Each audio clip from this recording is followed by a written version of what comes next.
오늘 우리에게 주신 하나님의 말씀은 구약 성경에서 봅니다.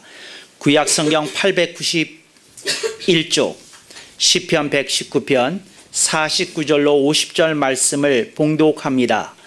주님의 종에게 하신 말씀을 기억하소서. 주님께서 나로 소망이 있게 하셨나이다. 이 말씀은 나의 곤란 중에 위로라. 주님의 말씀이 나를 살리셨음이니이다. 아멘.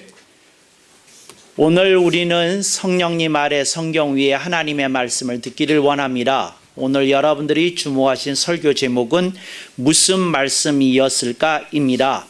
오늘 여러분들이 본문을 읽게 되면 이 본문의 기자가 자신에게 임했던 하나님의 말씀에 대해서 증거하고 있는 것을 볼 수 있습니다. 그러니 이렇게 표현합니다. 주님의 종에게 하신 말씀을 기억하소서 하고 이야기합니다. 그런데 그 말씀이 무엇인지는 정확하게 시편 119편에 나타나 있지 않습니다. 다만 그는 자기가 주님으로부터 말씀을 들었다고 증언하고 있는 것을 볼 수 있습니다. 그 말씀이 무엇일까 하고 조금 더 살펴보니 49절 하반절에 주님께서 나로 소망이 있게 하셨나이다. 그러니까 주님이 하신 말씀의 성격이 소망의 말씀이라고 하는 것을 우리들이 이것을 통해서 확인하게 됩니다. 그래서 내용은 잘 모르는데 주님께서 어떤 어려움에 처한 성도에게 주님이 소망의 말씀을 주셨다 하는 겁니다. 그래서 오늘 우리들이 이 말씀을 통해서 유추해 볼 수 있기를 원합니다. 이 분에게 임했던 소망의 말씀이 도대체 무엇이었을까? 이것이 제가 오늘 붙들고 늘어진 설교 주제입니다.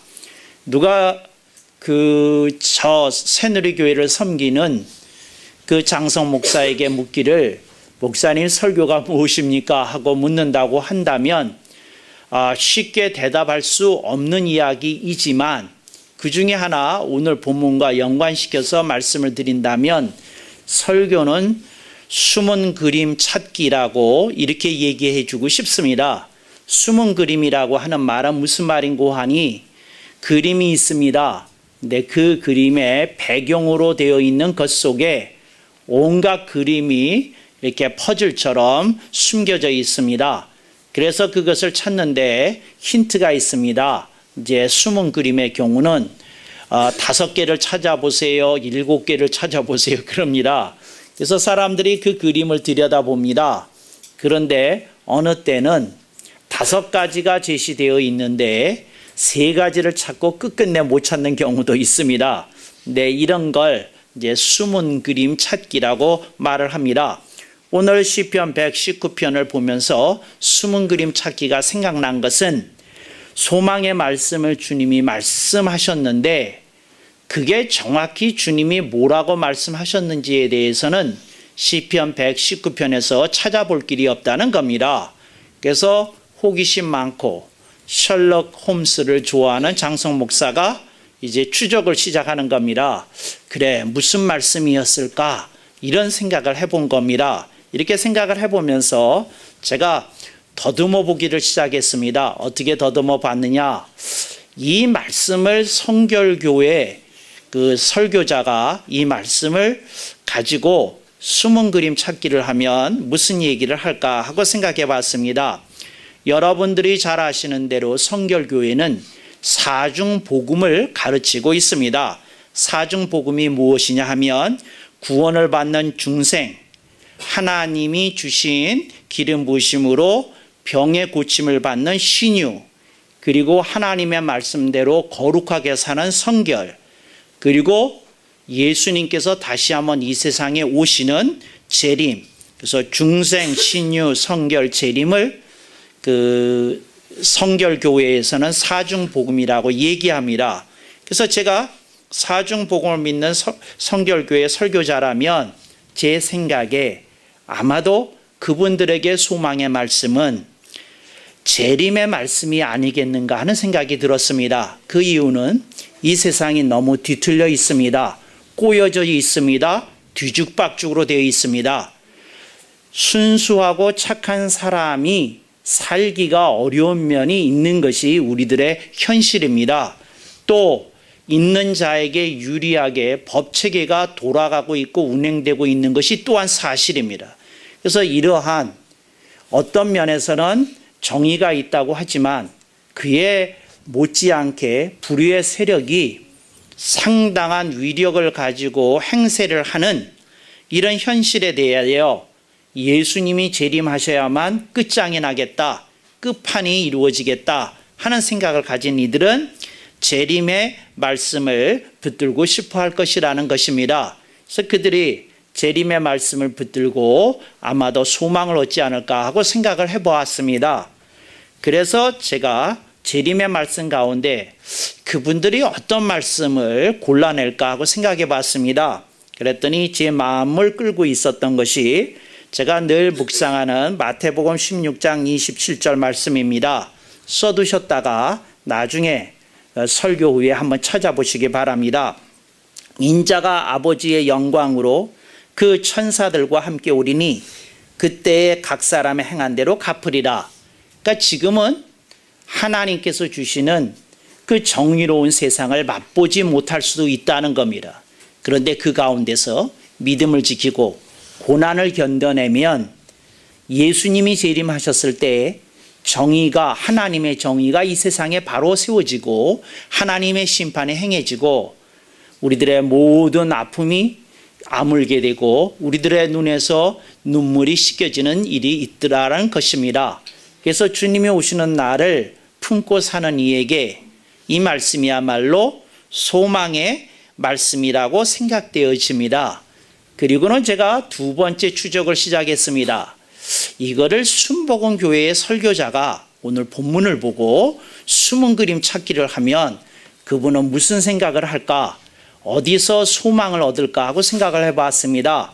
그랬더니 순복음교회가 가르치는 복음론 중에 이런 게 있습니다. 삼박자 축복이라는 게 있습니다.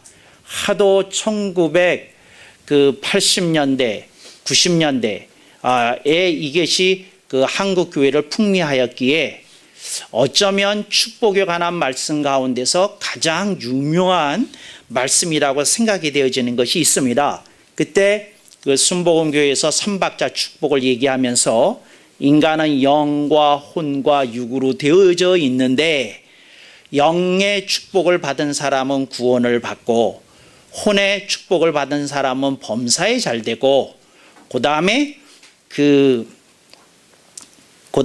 육의 축복을 받은 사람은 강건하게 된다. 그래서 우리는 하나님의 은혜로 삼박자 축복을 받아야 된다 하면서 제시했던 구절이 그 유명한 요한 3서 1장 2절 말씀입니다. 사랑하는 자여 내 영혼이 잘됨같이 내가 범사에 잘되고 강건하기를 내가 간구하노라. 아마도 여러분들 중에 어떤 이는 벌써 입술이 움직이는 걸 보니까 이걸 따라서 읊은 걸 보니까 이것이 여러분들 중에 어떤 이들에게는 애송구였던 것을 알 수 있습니다. 그래서 이것이 삼박자 축복입니다. 1박자 축복은 영혼이 구원을 받는 거고 그 다음에 2박자 축복은 범사에 잘 되는 거고 3박자는 육신이 강건한 것이다. 이 속에 모든 축복이 다 들어가 있으므로 사람들이 이것을 좋아할 것 같습니다. 그래서 이 말씀을 듣고 있으면 어려움을 이겨내고 고난을 견뎌낼 수 있는 소망이 생길 것 같은 생각이 듭니다. 그래서 그들이 이것을 생각하지 않을까 하고 제가 그냥 셜록 홈스처럼 그냥 생각해 보았던 것입니다.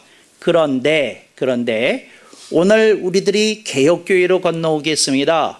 그래서 우리는 성결교회도 아니고 우리는 순복음교회도 아니고 장로교회, 개혁주의를 따르는 리포엄드 트래디션을 따르는 개혁교회에서는 도대체 소망의 말씀으로 무엇을 찾을까 하고 생각을 해봤습니다. 제가 그것을 생각해 봤더니 이런 경우에 소망의 말씀으로 제시하는 것이 있습니다. 그게 무엇인고 하니 신명기 사상이라는 겁니다. 먼저 신명기 사상에 대해서 간략하게 설명을 드리겠습니다. 신명기 사상이라고 하는 것은 무엇인고 하니 이스라엘과 유다 그 남조 북조가 다 멸망하였습니다. 남조 유다와 북조 이스라엘이 멸망하였습니다. 그리하여 바벨론의 포로로 이스라엘 민족 전체가 이렇게 압송당하고 포로로 끌려가는 일이 있었습니다. 그래서 그들이 바벨론에서 유배 생활을 보내게 될 때에 그들에게 큰 대각성이 일어났습니다. 우리가 어쩌다가 나라가 멸망하였는고, 우리가 어쩌다가 이 이방인들의 손에 의하여 우리들이 유배를 당하게 되었는고 하는 성찰과 반성과 회개가 일어났습니다. 그리하여 그때 일어난 사상이 있는데 그걸 신명기 사상이라고 얘기를 합니다. 근데 왜 신명기 사상이라는 이름이 붙였느냐? 그들에게 일어났던 그 대각성의 내용을 가장 잘 보여주는 것이 창출, 레민신, 창세기, 출애굽기, 레위기, 민수기, 신명기 가운데 신명기에서 가장 잘 보여준다 하여서 이제 신명기 사상이라는 말이 붙었습니다. 그러한 입장에서 가르치는 이들을 그 신학자들은 뭐라고 부르는고 하니 신명기 학파라고 부릅니다.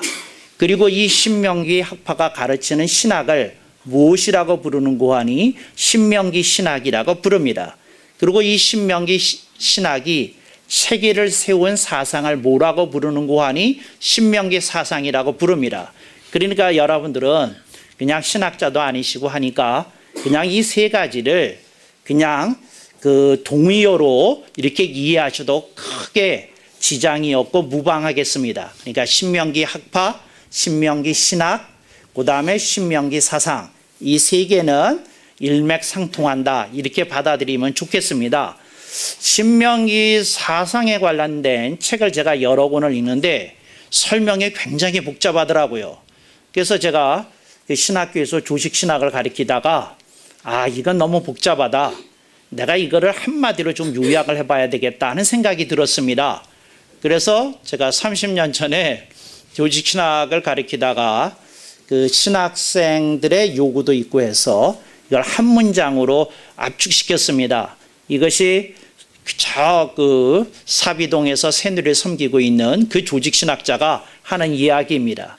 근데 그것이 무엇인고 하니 신명기 사상인데 그 신명기 사상의 내용이 무엇인고 하니 내가 하나님을 기쁘시게 하면 하나님은 내 인생을 책임져 주신다 하는 것이 이게 신명기 사상입니다. 그런데 이 신명기 사상 얼마나 흡족한지요, 얼마나 그 간결하면서도 모든 내용을 담고 있는지 모릅니다. 제가 이렇게 강의를 했더니 그 학생 중에 한 그 대학원생이 저한테 이렇게 물었습니다. 목사님이 지금 말씀하신 거 대단히 감사하게 생각을 합니다. 목사님이 말씀하셨습니다. 뭐라고 말씀하셨는고 하니 교수님이 말씀하시기를 그 신명기 사상을 그 장성 교수님이 요약하신다고 한다면 내가 하나님을 기쁘시게 하면 하나님은 내 인생을 책임져 주신다 이렇게 말씀하셨는데 그건 어디까지나 목사님의 만드신 문구가 아닙니까? 요런 당돌한 놈들이 있더라고요. 아닙니까? 그러니 목사님이 설명하신 내용을 성경에서 이렇게 제시해 주실 수 있길 바랍니다. 그때 제가 준비가 안 됐으면 아주 정말 쪽팔리는 사건이 되는 겁니다. 그래 내가 생각해 볼게. 다음 주에 와서 내가 강의 시간에 얘기할게. 그러면 이 아이들에게 인식이 어떻게 돌아가는고 하니 신학은 잘하는데 성경은 조금 짧으시다. 이런 소문이 돌게 되는 겁니다. 그런데 그 순간 제가 준비가 되어 있었겠습니까? 안 되어 있었겠습니까? 준비가 되어 있었습니다. 그런데 제가 신기한 거는 새누리교회를 섬기면서 제가 이 신명기 사상을 가르쳤습니다. 그런데 그 누구도 제게 목사님 대단히 죄송하지만 이거 목사님 만드신 문구고 성경 어디를 보면 그 성결교회처럼 성결교회 재림의 말씀처럼 순복음교회의 삼박자 축복의 말씀처럼 우리가 신명기 사상의 말씀을 어디서 찾아볼 수 있겠습니까? 이렇게 도전하는 분은 저의 권위를 워낙 존중해 주시다 보니까 없었는데 다소 조금 유감스러운 면이 없지 않아 있습니다. 그래서 제가 그 준비됐던 구절을 읊었습니다. 받았어라. 참 교수의 권위를 가지고 말을 하는 겁니다. 갈라디아서 6장 9절. 우리가 선을 행하다가 낙심하지 말지니 피곤하지 아니하면 때가 이름에 거두리라. 아멘 할렐루야. 그 내용입니다. 우리가 선을 행하다가 그리스도인에게 선을 행하는 게 뭡니까? 하나님의 말씀대로 사는 겁니다. 하나님의 말씀대로 사는 겁니다. 그렇지만 낙심하지 말지니 피곤하지 아니하면 때가 이름에 거두리라. 갈라디아서 6장 9절이 장성 목사에게는, 적어도 장성 목사에게는 그 신명기 사상을 한 구절에 요약해 놓은 것과 같았다 하는 겁니다. 그래서 제가 여러분에게 두 가지를 암송하도록 권장합니다. 하나는 신명기 사상에 대한 신학자의 정리. 그게 뭐죠? 내가 하나님을 기쁘시게 하면 하나님은 내 인생을 책임져 주신다.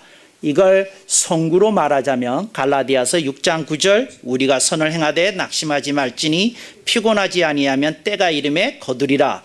이 말씀을 그냥 입에 딱 붙게 하셔서 그러실 수 있기를 바랍니다. 그래서 저는 이 시편 119편 49절로 50절을 통해서 숨은 그림 찾기를 하였고, 이 말씀은 뭘로 연결되었느냐? 신약의 갈라디아서 6장 9절로 연결되었다는 겁니다. 이분이 이걸 기억한 겁니다. 뭘 기억했느냐? 나는 하나님의 말씀대로만 살면 된다. 그 나머지는 하나님께서 알아서 하시고 내 인생을 인도하고 지도하시고 결실되게 해주시는 분은 하나님이시다. 이런 믿음을 가지고 나아갔던 것입니다. 여러분의 삶 속에 어려움이 있습니다. 그리고 여러분의 삶 속에 현실이 있습니다. 여러분의 삶 속에 여러 가지 도전적인 문제들이 여러분을 압박해 올 때도 있을 것입니다. 그런데 그때에 여러분에게 소망이 있어야 버틸 수 있고 견딜 수 있고 이길 수 있습니다. 그래서 여러분들이 그 소망이 있어야 되는데, 여러분을 버티게 만들고 견디게 만들고 이기게 만드는 그 소망의 말씀으로 개혁교회에서는 갈라디아서 6장 9절을 통하여 신명기 사상을 여러분에게 제시하는 것입니다. 그랬더니 50절 말씀으로 이어집니다. 이 말씀은 갈라디아서 6장 9절의 신명기 사상은 나의 곤란 중에 위로라, 이렇게 한번 읽어봅니다. 근데 다른 말씀이 이었을 수도 있겠지만 오늘 우리는 숨은 그림 찾기를 하는 중이니까 이렇게 읽어봅니다. 여러분들이 소망을 붙들 때 위로가 온다는 사실을 오늘 본문 말씀을 통해서 새삼스레 확인합니다. 여러분, 소망이 있어야 위로가 됩니다. 만약에 어떤 사람이 곤란 중에 처하고 어떤 사람이 현실의 압박을 심각하게 느끼고 있는데 소망이 없다면 이 사람을 위로할 수 있는 것은 아무것도 없기에 이 사람은 곧 절망의 상태로 빠지게 될 것입니다. 그래서 여러분들이 기억해야 됩니다. 아하, 소망이 있어야 되는 것이구나. 소망이 있어야 무엇이 일어납니까? 위로가 일어난다는 겁니다. 그리고 이분이 말을 하기를 주님의 말씀이 나를 살리셨음이니이다. 그래서 여러분, 그리스도인은 현실에서 넘어집니다. 근데 현실에서 넘어진 그리스도인이 뭘 딛고 일어서느냐? 우리는 말씀을 딛고 일어선다는 사실을 여러분들이 기억하실 수 있기를 바랍니다. 하나님이 여러분에게 말씀합니다. 네가 말씀을 딛고 일어설 때에 너에게 소망이 움직일 것이고 너에게 위로가 임할 것이라고 얘기합니다. 혹시 이 자리에 앉아 계신 분들 가운데 혹은 방송을 청취하는 분들 가운데 삶의 어려움이 너무 심하다고 생각이 들어서 어두워지고 힘들고 지쳐서 비틀거리는 심령이 있다고 한다면 여러분에게 필요한 것이 소망의 말씀이라는 걸 기억하시고 여러분들에게 이 신명기 사상의 갈라디아서 6장 9절을 제시합니다. 우리가 선을 행하다가 낙심하지 말지니 피곤하지 아니하면 때가 이름에 거두리라.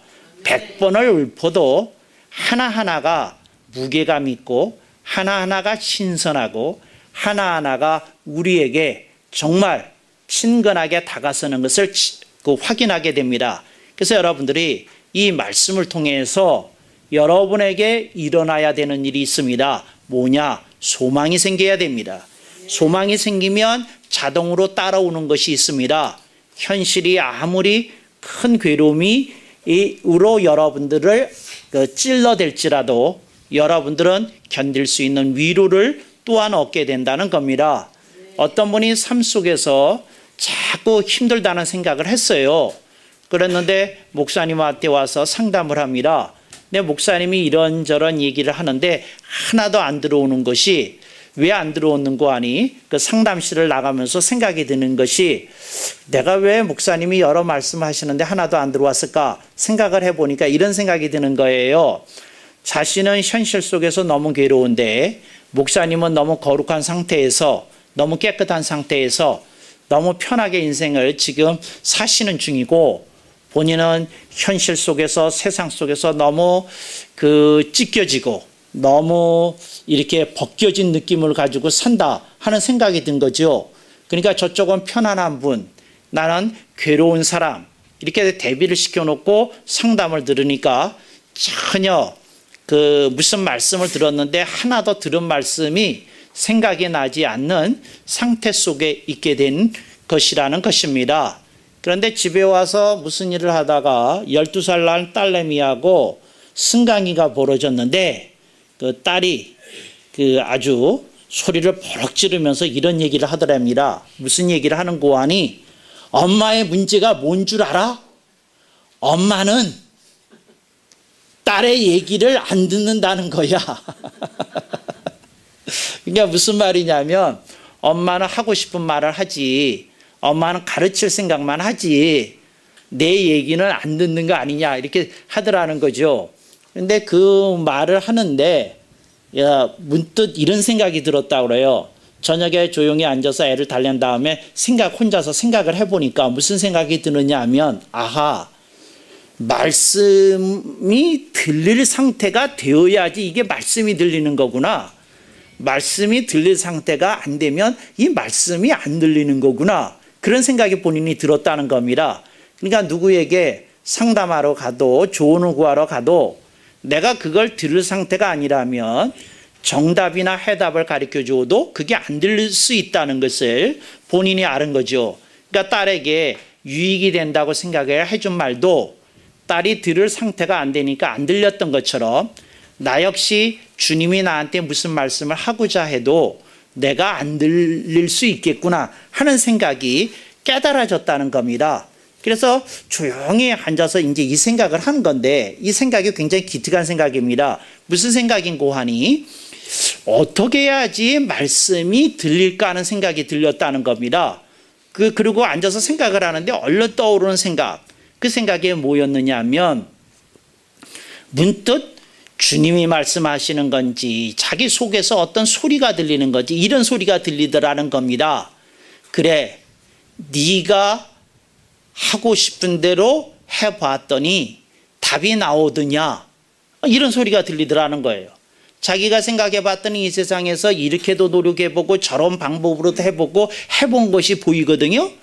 그랬는데 그렇게 했을 때 내가 내 생각으로 내 판단으로 움직여졌는데 결국 마음속으로 소망을 얻게 하는 것이 아니고 위로를 얻게 하는 것이 아니라는 것을 그 순간 확인한 겁니다.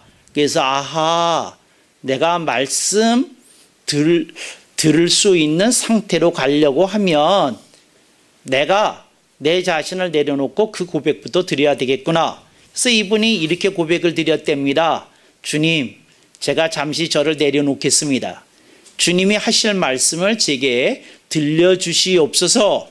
그랬는데 그 다음 이분은 제가 조금 이렇게 개작을 좀 하는 겁니다. 개작을 여기까지. 근데 개작을 하면 어떻게 했냐면 그분에게 주님이 말씀하시기를 네가 돌아가야 될 신앙의 고향이 있다. 그게 신명기 사상이다. 주님이 말씀하시고 그 말씀의 맥락을 한 구절에 설명해 놓은 데를 네가 한번 읽어보거라. 갈라디아서 6장 9절. 우리가 선을 행하다가 낙심하지 말지니 피곤하지 아니하면 때가 이름에 거두리라. 이런 음성이 들려졌다는 겁니다. 그래서 오늘 우리들이 그런 상태, 즉 하나님의 말씀을 기꺼이 듣겠다는 상태로 여러분이 내려오실 수 있기를 주님의 이름으로 축원합니다. 갈라디아서 6장 9절을 그냥 읽으면 조금 덜 은혜가 됩니다. 그래서 갈라디아서 6장 9절을 제가 좀 풀어서 여러분에게 소개시켜 드릴 수 있기를 원합니다. 근데 이 말은 이렇게 은혜를 확장하는 측면에서 이렇게 하는 거지 성경 번역을 그렇게 해야 된다는 뜻은 결코 아니니까 여러분들은 그걸 유의하시고 들으실 수 있길 바랍니다. 우리가 선을 행하다가 이걸 저는 어떻게 풀어서 읽는 거 아니 우리가 하나님의 말씀대로 사는 선을 행하다가 저는 이렇게 읽습니다. 우리가 하나님의 말씀대로 사는 요 말은 없지만 그리스도인에게 선이라고 하면 하나님의 말씀대로 사는 것밖에 없기 때문에 저는 그렇게 풀어서 읽습니다. 그래서 우리가 하나님의 말씀대로 사는 선을 행하다가 문제가 아직 안 풀려서 우리에게 큰 현실적 고통을 안겨준다 할지라도 문제가 아직 안 풀려서 우리에게 큰 고통을 안겨다 주는 현실적 고통이 있다고 할지라도 낙심하지 말지니 아멘이 없는 걸 보니까 쓰기에 바쁘시다는 걸 내가 알겠어요. 낙심하지 말지니 그겁니다. 그러니까 뭐냐면 하나님 말씀대로 사는 선을 행하다가 뭐라고요? 정말 아직 문제가 안 풀려서 현실적 고통 속에 우리가 시달릴지라도 현실적 고통 속에 시달릴지라도 낙심하지 말지니 그 다음에 피곤하지 아니하면 앞에다가 뭘 넣어야 되지 않겠습니까? 제가 계속 뭘 넣고 있으니까 네, 여러분들이 그걸 좀 맞춰주셔야 되겠습니다. 피곤하지 아니하면 어떤 것일까요? 어떤 할게요? 뭐냐면 이 피곤하지 아니하면 이거를 어떻게 하느냐면 낙심하지 말지니 기도하고 수고하는 무릎이 피곤하지 아니하면 때가 이름에 거두리라. 여러분 기도의 무릎이 피곤하지 않아야 기도가 이어집니다. 여러분들의 무릎이 강건해야 세상을 다니면서 사역할 수 있습니다. 그래서 여러분들이 기도하고 수고하는 무릎이 피곤하지 아니하면 때가 이름에 거두리라. 근데 때가 이름에도 또 무슨 말이 붙어야 되겠죠? 하나님이 약속하신 때가 이름에 거두리라. 할렐루야. 그런데 또 거두리라 앞에도 또 뭐가 붙어야 되겠죠? 축복의 열매를 거두리라. 할렐루야. 저는 이 말씀을 그냥 그렇게 읽습니다. 그래서 제멋대로 제목대로 장성 목사 스타일 앰플리파이드 바이블인데 우리가 말씀대로 사는 선을 행하다가 현실적 고통에 시달릴지라도 낙심하지 말지니 기도하고 수고하는 무릎이 피곤하지 아니하면 하나님이 약속하신 때가 이름에 축복의 열매를 그리고 그 다음에 세 글자가 붙어야 됩니다. 축복의 열매를 반드시 거두리라. 반드시 다음에 한 글자가 붙습니다. 축복의 열매를 반드시 꼭 거두리라. 벌써 감이 다 있으시네요. 반드시 하는 분들도 많고 꼭 하는 분들도 많고 이분들이 이렇게 감각이 있다니까요. 역시 새누리 교인들이 수준이 있어요. 청취자들 중에도 이렇게 말씀해 주신 분들 고맙습니다. 여기까지가 오늘 개혁 신앙이 제시하는 숨은 그림 찾기의 말씀이었습니다. 그러니까 여러분들이 이 말씀을 붙들고 소망의 말씀을 붙들고 삶이 여러분을 힘들게 할지라도 꼭 승리하시기를 주님의 이름으로 축원합니다. 아멘.